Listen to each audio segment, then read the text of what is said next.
បាទជាចិត្តស្ដែងយើងឃើញថាការដាំដុះរបស់កសិករយើងនេះគឺមានសភាពញឹកញាប់ដែលវាធ្វើឲ្យដំណាំវាទទួលយកសារធាតុចិញ្ចឹមនឹងមិនគ្រប់គ្រាន់ហើយដីក៏វាបាត់បង់គុណភាព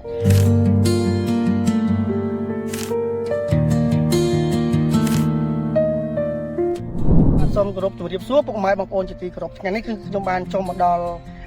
ភូមិក្រាំងមេត្រីឃុំស្គូស្រុកសំរោងទងខេត្តកំពង់ស្ពឺដែលនៅចំការរបស់បងខុនផ្ទាល់តែម្ដងហើយសម្រាប់នៅក្នុងតំបន់នេះគឺកសិករគាត់ដាំដំណាំបន្លែហ្នឹងគឺមានច្រើនមានទាំងដំណាំត្រកួនមានទាំងដំណាំស្ពៃនិងមានទាំងដំណាំត្រសក់បាទជាចិត្តស្ដែងយើងឃើញថាការដាំដុះរបស់កសិករយើងនេះគឺមានសភាពញឹកញាប់ដែលវាធ្វើឲ្យដំណាំវាទទួលយកសារធាតុចិញ្ចឹមនឹងមិនគ្រប់គ្រាន់ហើយដីក៏វាបាត់បង់គុណភាពបាទពីខាងក្រុមហ៊ុនជីថ្នាំស្ដេចដំរីខៀវសូមណែនាំផលិតផលពិសេសមួយបាទដែលមានឈ្មោះថាស្លឹកដើមល្អបាទដែលមានលេខ NPK របស់វានឹងគឺ30/10បូកជាមួយនឹងសារធាតុបន្ថែមហើយសម្រាប់ការប្រើប្រាស់នៅក្នុងទឹកពី20ទៅ25លីត្រគឺយើងប្រើ50ក្រាម